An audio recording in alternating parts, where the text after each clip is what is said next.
Hello friends, welcome back to RGM online classes. Bangla ব্যাকরণ থেকে আমরা আজকে আলোচনা করব খুবই গুরুত্বপূর্ণ একটি পার্ট, ক্রিয়াপদ নিয়ে। ক্রিয়াপদ কি, ক্রিয়াপদ কাকে বলে, ক্রিয়াপদ আমরা কিভাবে চিনতে পারবো একটি বাক্যে, এবং তার পাশাপাশি ক্রিয়াপদের যে প্রকারভেদগুলো রয়েছে, বাক্য বিশেষে ক্রিয়াপদকে কী করে ব্যবহার করতে হয়, সেই সমস্ত বিষয় নিয়ে আমরা আজকে আলোচনা করব। সবার প্রথমে ক্রিয়াপদের একটি বহু প্রচলিত সংজ্ঞা এখানে দেওয়া হয়েছে। ক্রিয়াপদ কাকে বলে? যে পদ দিয়ে কোনো কাজ করা বোঝায়, বা এক কথায় যদি বলি যে কোনো কার্য সম্পাদন করা বোঝাবে যে কোনো একটি, যেই পদ দিয়ে ভার্বের মধ্যে বা বাক্যের মধ্যে, তাকে বলা হবে হচ্ছে ক্রিয়াপদ। যেমন বলছে বাক্যের অন্তর্গত যে পদ দ্বারা কোনো কাজ সম্পাদন করা বোঝাবে, তখন তাকে বলা হবে ক্রিয়াপদ। যেমন আমি যদি বলি যে আমি বই পড়ি, তাহলে এই যে বাক্যটা আছে, এই বাক্যটার মধ্যে তিনটা পদ দেখতে পাচ্ছি, একটা হচ্ছে আমি, একটা বই, আর একটা হচ্ছে পড়ি। এইবার এখানে বলা হয়েছে যে যে পদ দিয়ে কোনো কাজ করা বোঝাবে, তাহলে আমি এখানে কি করছি? পড়ছি, পড়াটা একটা কাজ করা, তাহলে এটা হচ্ছে আমার ভার্ব বা ক্রিয়াপদ। অর্থাৎ এইখানে পড়ি পদটার মধ্য দিয়ে আমার বইটাকে বা বইয়ের সাথে যে আমি, এই যে পদ দুটো রয়েছে, এই পদ দুটোর কার্য সম্পাদন করা বোঝাচ্ছে, সেই কারণে পড়িটা আমাদের এখানে ক্রিয়াপদ বা ভার্ব। ভাব প্রকাশের দিক থেকে আমরা যেহেতু বললাম প্রকারভেদটা জানবো, ভাব প্রকাশ বা মনের ভাব প্রকাশ, পরিষ্কার কথা আমরা ছোটোবেলা থেকে যেভাবে শিখেছি সেভাবেই বলছি। মনের ভাব প্রকাশ করার দিক থেকে ক্রিয়াপদকে প্রধানত দুইটা ভাগে ভাগ করা হয়, সমাপিকা ক্রিয়া, অসমাপিকা ক্রিয়া। আমরা যদি ইংরেজিতে এটার নামটা দিই, তাহলে এটাকে আমরা বলবো হচ্ছে ফাইনাইট, আর এটাকে আমরা বলবো হচ্ছে নন ফাইনাইট। দেখো, ফাইনাইট আর নন ফাইনাইটের ক্লাস তো এর আগে আমরা ইংরেজিতে করেছি, তোমরা প্রত্যেকেই করেছো, তাই তো? ফাইনাইট মানে সমাপিকা, নন ফাইনাইট মানে অসমাপিকা। তাহলে এবার আমরা জেনে নেব সমাপিকা ক্রিয়া কাকে বলে এবং এগুলো বাক্যে ব্যবহার, এবং অসমাপিকা কাকে বলে সেটারও বাক্যের ব্যবহার।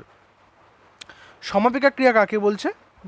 সমাপিকা ক্রিয়া বলা হচ্ছে যে ক্রিয়াপদ বাক্যকে পরিপূর্ণ করে, যে ক্রিয়াপদ বাক্যকে পরিপূর্ণ করে বা সম্পন্ন করে এবং বাক্যের অর্থকে সুস্পষ্ট করে। অর্থাৎ আমরা এভাবে বলতে পারি, যে ক্রিয়াপদের দ্বারা বক্তা তার সম্পূর্ণ মনের ভাব একটি বাক্যের মধ্যে দিয়ে প্রকাশ করছে, বা যে ক্রিয়াপদের দ্বারা বক্তা তার সম্পূর্ণ মনের ভাব প্রকাশ করতে পারে সুস্পষ্টভাবে, তাকে বলা হবে সমাপিকা ক্রিয়া। একটা উদাহরণস্বরূপ দেখে নাও, আমি ভাত খাই। অর্থাৎ এখানে কর্তাকে, প্রথম বাক্যে কর্তা হচ্ছে আমি, ঠিক আছে? এখানে ক্রিয়াপদ কোনটা? ক্রিয়াপদ হচ্ছে খাই, ঠিক আছে? আমি ভাত খাই। এবারে যে খাই পদটা দিয়ে, অর্থাৎ আমি যদি খাইটাকে তুলে দিই, মনে করো খাইটা এখানে নেই, তাহলে কী রয়েছে? আমি ভাত, এই পার্টটুকু শুধু রয়েছে আমি ভাত। তাহলে আমি ভাত খাই, না আমি ভাত রান্না করি, না আমি ভাত নিয়ে যাই, আমি ভাত খাওয়াই, এটা কিন্তু বোঝা যাচ্ছে না, তাই তো? অর্থাৎ মনের ভাব সম্পূর্ণভাবে প্রকাশ পাচ্ছে না। কিন্তু যখনই আমি খাইটাকে ইনক্লুড করে দিলাম, যখন আমি বলে দিলাম যে আমি ভাত খাই, পুরো বাক্যটাকে যখন আমি একটা বাক্য হিসেবে দিলাম এবং এই ক্রিয়াপদটাকে ইউজ করলাম, তখন এটা আমার সম্পূর্ণ মনের ভাবটাকে প্রকাশ করতে পারছে যে আমি ভাত খাই, অর্থাৎ আমি কাজটা করছি, কাজটা সম্পূর্ণ হচ্ছে। তাহলে আমার এটা হয়ে যাচ্ছে সমাপিকা ক্রিয়া বা ফাইনাইট ভার্ব। দ্বিতীয়টায় বলছে আমরা সন্ধ্যায় পড়তে বসবো। এই যে পড়তে বসবো, তাই না? এটা একটা ক্রিয়াপদ, পড়তে বসবোটা একটা ক্রিয়াপদ। অর্থাৎ আমি যদি বলতাম আমি সন্ধ্যায় পড়তে বসবোটা ধরো দেইনি, এটা ধরো বাদ আছে, এটা দেইনি। আমি সন্ধ্যায় কি করব? ধূপকাঠি দেখাবো, আমি সন্ধ্যায় বাড়ি ফিরবো, আমি সন্ধ্যায় টিউশন পড়াবো, আমি সন্ধ্যায় ক্লাসে যাব, আমি সন্ধ্যায় ঘুরতে বেরোবো, আমি সন্ধ্যায় চা খাবো। এটা কিন্তু বোঝা যাচ্ছে না, সম্পূর্ণ মনোভাব প্রকাশ হচ্ছে না। বাট যখনই আমি এখানে ক্রিয়াপদ ব্যবহার করলাম পড়তে বসবো, তখনই কিন্তু আর যে শ্রোতা আছে, যাকে আমি বাক্যটা বলছি, তার কিন্তু মনের মধ্যে আর প্রশ্ন থাকছে না, সে বুঝতে পারছে যে আমরা সন্ধ্যাবেলা আজকে পড়তে বসে যাব। অর্থাৎ আমার মনের সম্পূর্ণ ভাবটা আমি তাকে প্রকাশ করতে পারছি।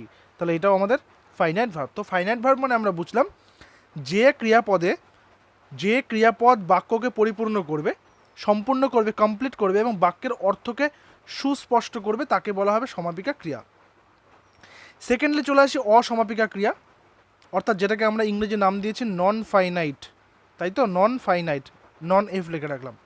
যে ক্রিয়াপদ দ্বারা বাক্যের পরিসমাপ্তি ঘটে না, পরিসমাপ্তি মানে কি? শেষ, শেষ ঘটনা, বক্তার কথা অসম্পূর্ণ থেকে যায়, তাকে অসমাপিকা ক্রিয়া বলে, তাকে অসমাপিকা ক্রিয়া বলে। মনে করো এই যে উদাহরণস্বরূপ দিয়েছি, আমরা হাত মুখ ধুয়ে, এই যে প্রথম উদাহরণটা যেটা দেখতে পাচ্ছ, আমরা হাত মুখ ধুয়ে, তারপরে হচ্ছে ডট ডট ডট, অর্থাৎ হাত মুখ ধুয়ে তারপরে কিছু একটা কাজ আমাদের করা বাকি আছে, কিছু একটা কাজ আমাদের ইনকমপ্লিট আছে, ঠিক আছে? ইনকমপ্লিট আছে, অর্থাৎ এইখানে বাক্যটা কিন্তু পরিসমাপ্তি ঘটছে না, এইখানে বাক্যটা কিন্তু সম্পূর্ণ হচ্ছে না, বক্তার মনের কথা সম্পূর্ণ প্রকাশ পাচ্ছে না।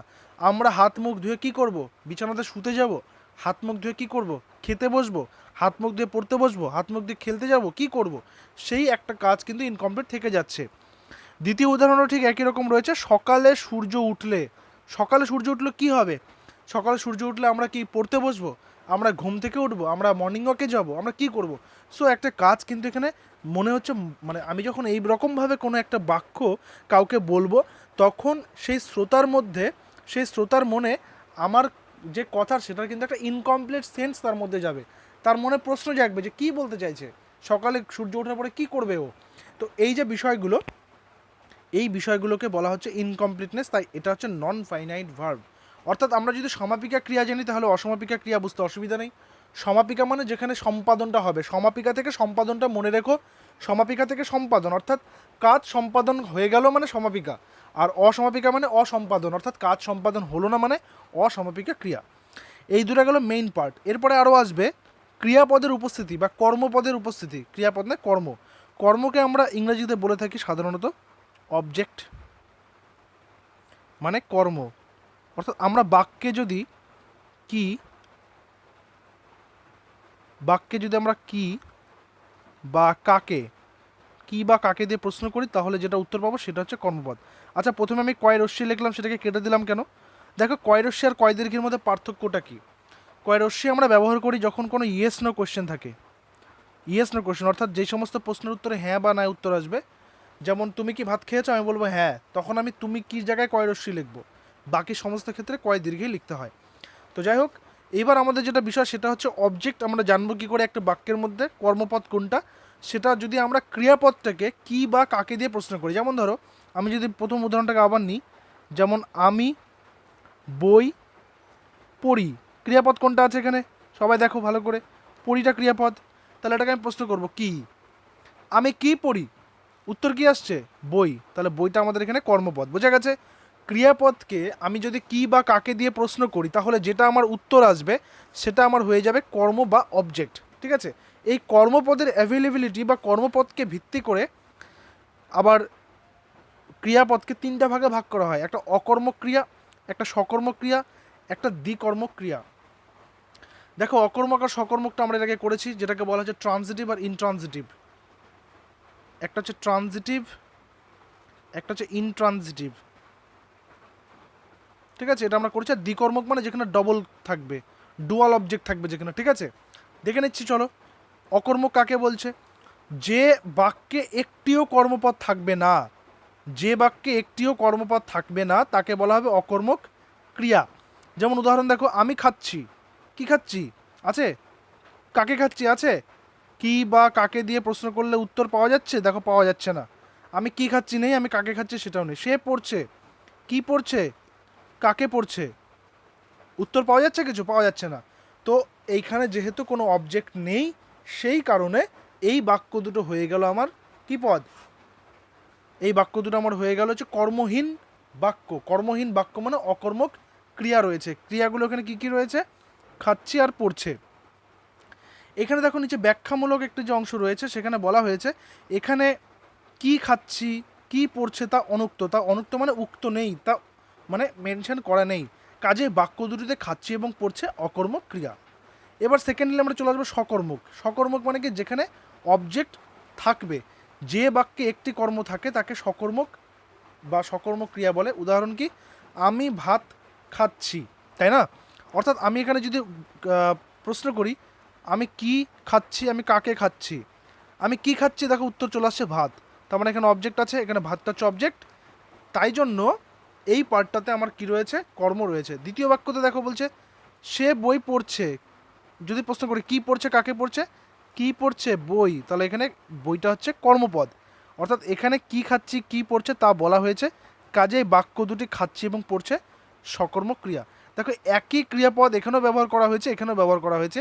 এখানেও কিন্তু খাওয়া এবং পড়া লেখা হয়েছে, এখানেও কিন্তু খাওয়া এবং পড়াটাকেই নেওয়া হয়েছে। কিন্তু যেহেতু কর্মপদের অ্যাভেলেবিলিটি দুটো জায়গাতে দুরকম রয়েছে, একটাতে কর্মপদ আছে একটাতে নেই, সেই কারণে এই ক্রিয়াপদের নাম হয়ে গেল সকর্মক ক্রিয়া এবং অকর্মক ক্রিয়া। আমরা আরও একটা বিষয় দেখলাম, দ্বিকর্মক মানে ডুয়াল অবজেক্ট, দুটা করে অবজেক্ট থাকবে। কি বলেছে দেখো, যে বাক্যে দুটি কর্ম থাকে তাকে দ্বিকর্মক ক্রিয়া বলে। দেখো তোমরা যদি ভয়েস চেঞ্জের ক্লাসগুলোর কথা মনে করো তাহলে বুঝতে পারবে, ওখানে কিন্তু করিয়েছিলাম যে যদি অ্যাক্টিভ ভয়েসে দুটা করে অবজেক্ট থাকে তাহলে আমরা ভয়েস চেঞ্জ করার সময় যেটা অপ্রাণীবাচক সাধারণত সেটাকেই গ্রহণ করি, তাই না? এক্ষেত্রে দেখো বলছে বস্তুবাচক কর্মপদ, বস্তুবাচক মানে অপ্রাণীবাচক, বিষয়গুলোকে আমি জাস্ট রিলেট করে দিচ্ছি, ঠিক আছে? আর ব্যক্তিবাচক মানে হচ্ছে প্রাণীবাচক। বস্তুবাচক মানে অপ্রাণীবাচক যেটাতে প্রাণ নেই, ব্যক্তিবাচক মানে প্রাণীবাচক যেটাতে প্রাণ আছে। এবার বলা হয়েছে যদি এরকম দুটা করে কর্ম থাকে একটা বাক্যে, সেক্ষেত্রে বস্তুবাচক কর্মটা হবে মুখ্য, অর্থাৎ অপ্রাণীবাচকটাকেই প্রধান হিসেবে ধরতে হবে, আর ব্যক্তিবাচক কর্মটা হবে যে গৌণ, অর্থাৎ সেটাকে প্রধান হিসেবে ধরা যাবে না। ঠিক সেভাবে আমরা একটি উদাহরণস্বরূপ নিয়ে নিতে পারি। কি বলেছে, শিক্ষক ছাত্রদের বাংলা পড়াচ্ছেন।